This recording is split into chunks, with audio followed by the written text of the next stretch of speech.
Emma and David were the kind of newlyweds everyone envied, happy, in love, and planning a future that seemed perfect, but one quiet weekend, their lives ended mysteriously in a locked car, leaving the world asking a chilling question: why? Emma and David were the kind of couple that people couldn't help but notice. From the moment they met, their chemistry was undeniable. Friends often joked that they seemed to exist in a bubble of happiness that made the world around them fade away. By the time they got engaged, everyone assumed they would have a life full of joy and stability.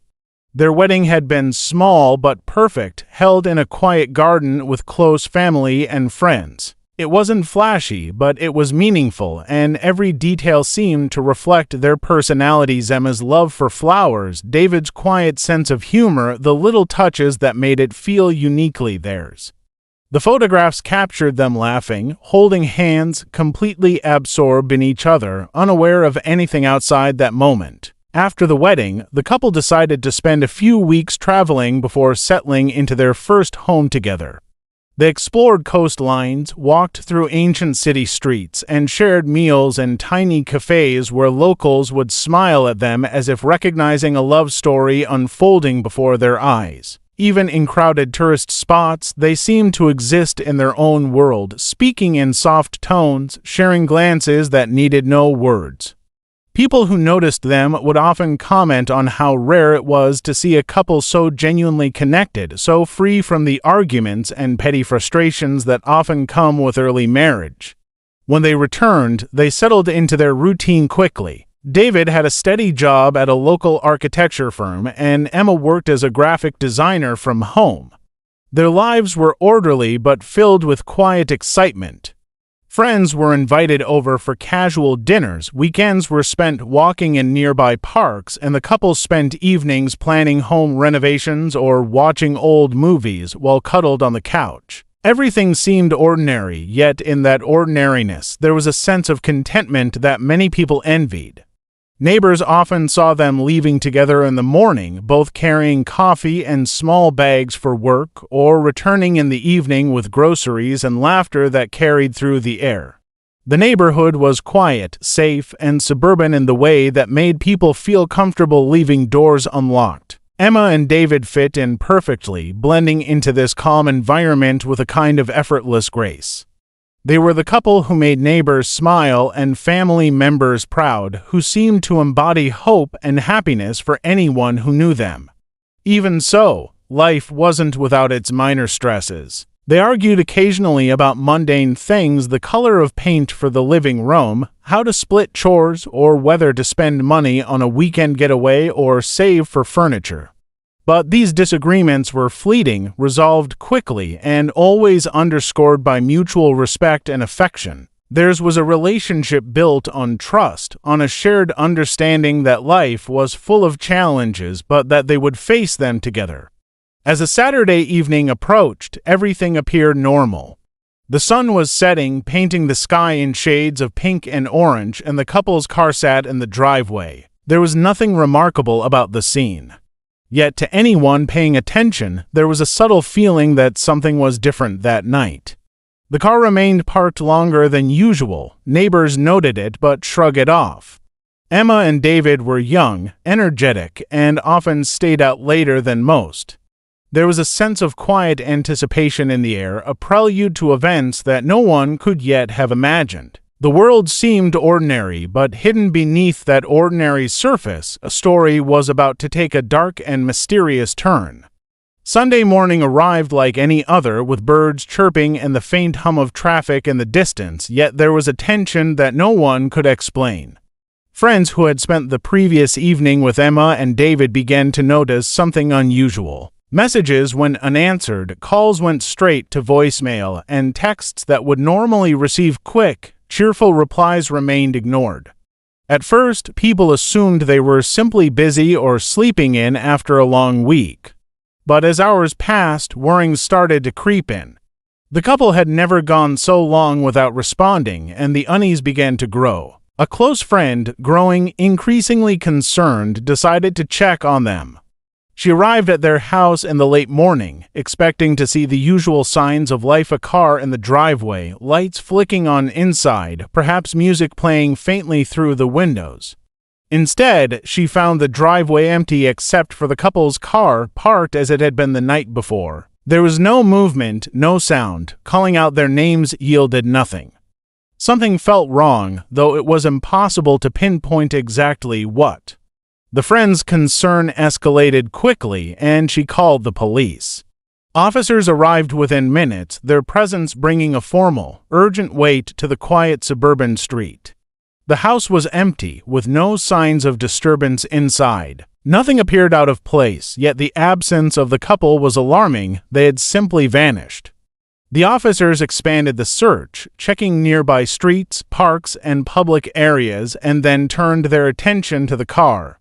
It had been reported that the couple often took weekend drives to clear their minds or explore nearby scenic areas. The authorities traced their usual routes and eventually found the vehicle in a secluded parking lot at the edge of town, far enough from the neighborhood to avoid casual detection but close enough to be accessible. What the officers found inside the car was shocking. Emma and David were seated in the front seats, still and lifeless. The scene was almost surreal. The car was locked from the inside, windows rolled up, and there was no evidence of a struggle. Their bodies showed no visible signs of injury. Belongings were neatly arranged, and nothing appeared stolen. It was as if they had simply stopped existing, leaving behind only the shell of their ordinary, happy lives. The area around the vehicle was quiet, almost unnervingly so. There were no footprints or tire marks to suggest anyone else had been there. No signs of forced entry, no discarded items, nothing that could indicate an external cause.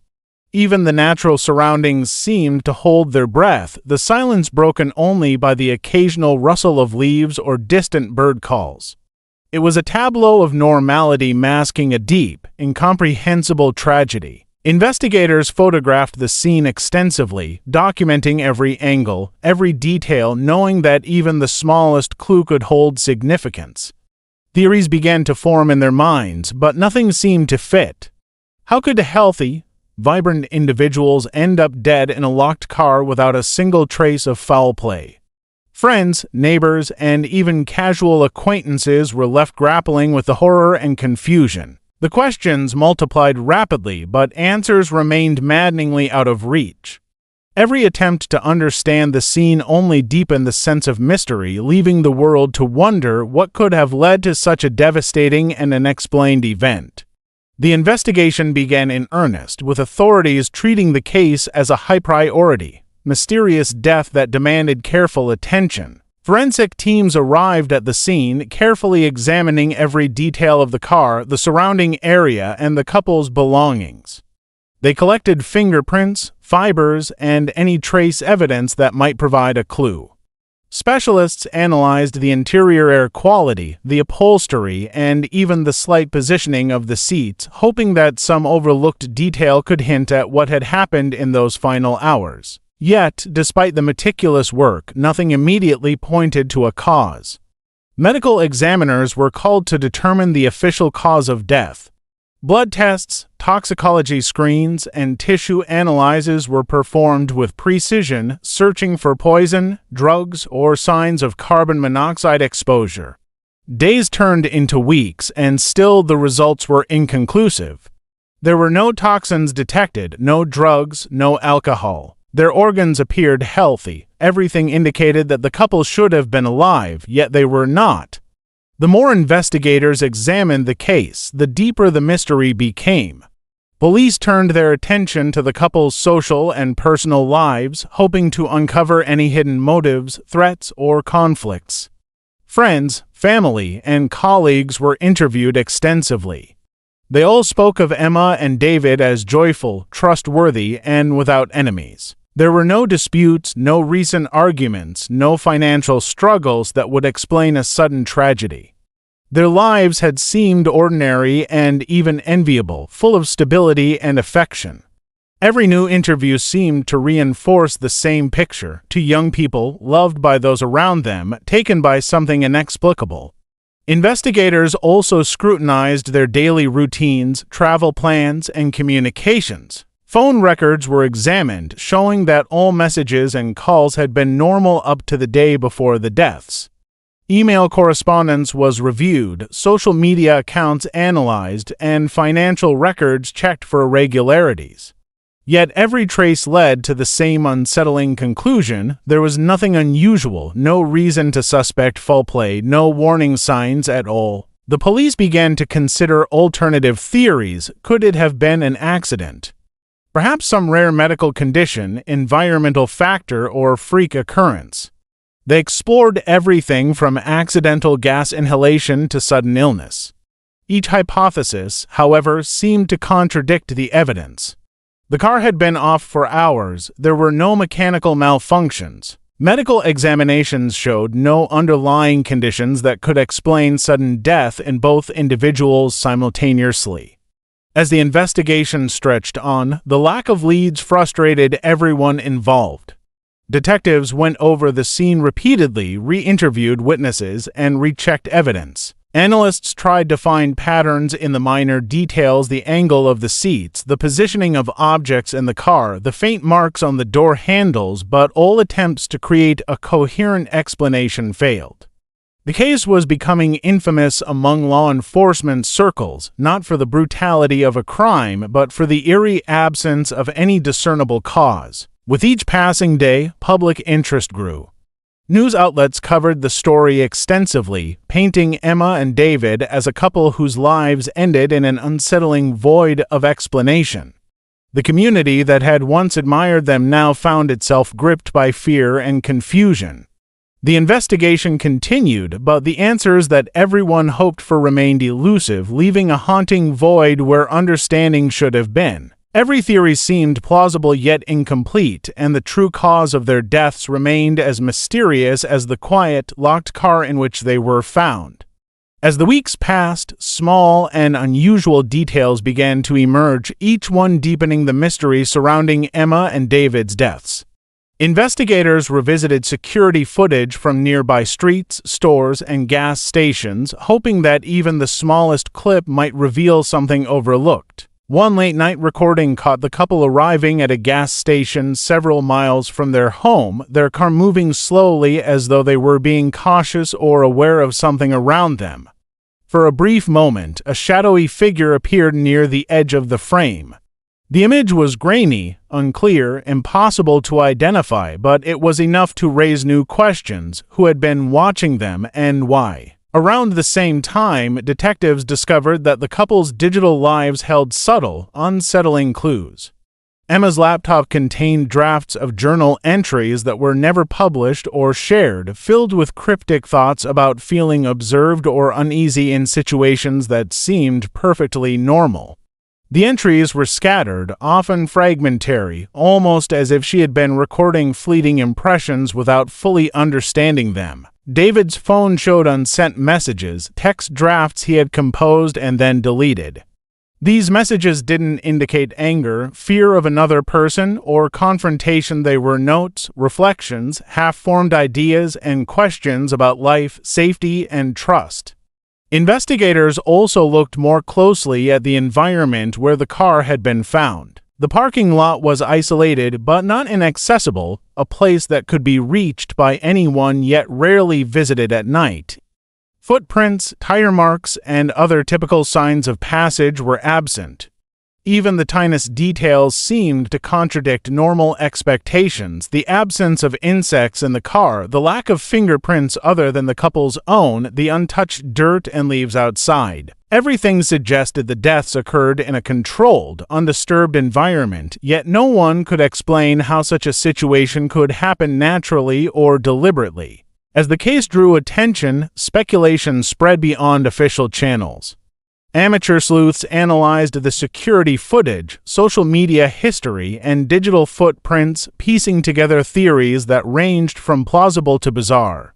Some believed an unknown stalker had been involved, someone who had planned the couple's deaths with precision. Others considered a rare natural cause, a chemical reaction or environmental hazard that could strike suddenly and without warning.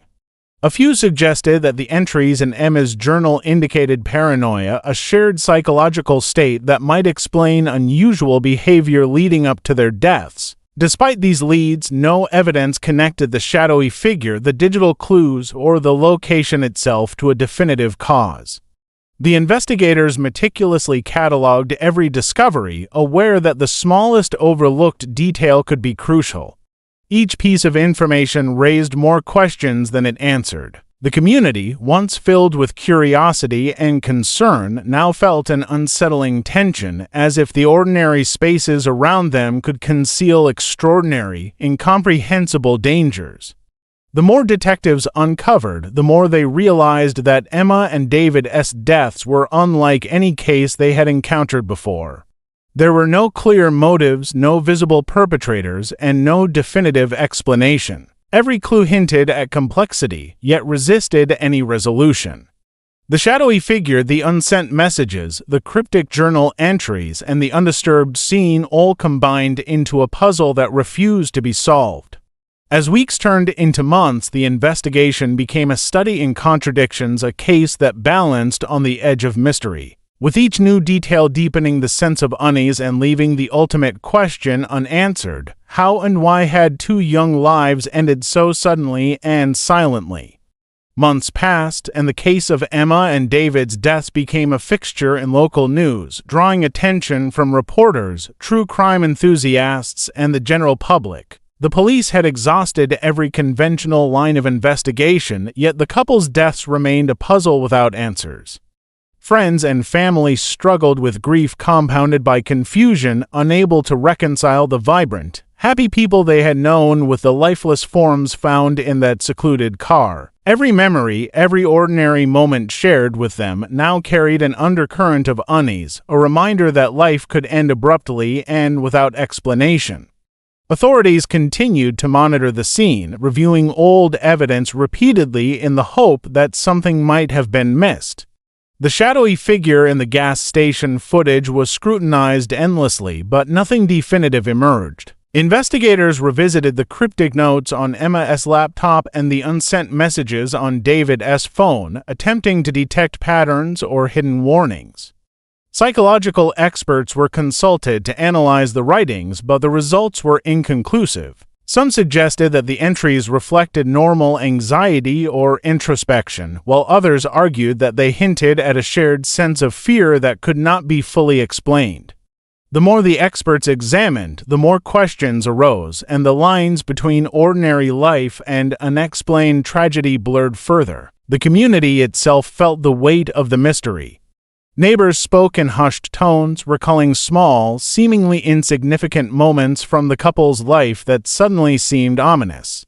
The empty parking lot where the car had been discovered became a quiet landmark, a place that people avoided at night. Online forums and social media groups debated theories endlessly, from criminal involvement to rare medical conditions to ideas bordering on the supernatural. Yet, despite countless suggestions and speculative reconstructions, no explanation gained consensus. The more people searched for answers, the more the story seemed to resist closure, expanding in the imagination while remaining grounded in stark, unsettling reality. The police, frustrated by the lack of evidence, eventually labeled the case unsolved but continued to monitor any new developments. Any potential leads, no matter how minor, were logged and considered, though none yielded actionable results. Friends and family, while desperate for answers, were left to cope with the ambiguity, holding on to memories of Emma and David that were at once comforting and haunting. The absence of resolution left a persistent sense of injustice, a feeling that the story had been interrupted before its natural conclusion, leaving only fragments of what had once been ordinary lives. As time went on, the deaths of Emma and David became a symbol of unresolved mystery, a cautionary tale about the fragility of life and the limits of understanding. People remembered them not only for their love and happiness, but also for the unanswered questions their deaths had left behind. The locked car, the quiet parking lot, the cryptic notes, and the shadowy figure in the footage continued to linger in collective memory. Reminders that some events cannot be neatly explained. The story remained open-ended, a puzzle that defied logic, and for anyone who encountered it, the haunting truth was clear. Sometimes even the most ordinary lives can end in ways that no one can anticipate, and some mysteries never find resolution. Emma and David's lives, so full of promise, had ended abruptly, leaving behind only speculation, grief, and an unshakable sense of uncertainty. Their deaths became part of the quiet, unsolved lore of the town, a story that would be recounted for years, whispered with a mix of sorrow and disbelief. The case remained officially unsolved, and in that uncertainty, it retained a power few other tragedies could claim: the ability to grip the imagination, to remind the living that some questions have no answers, and that some stories end not with explanation but with enduring mystery.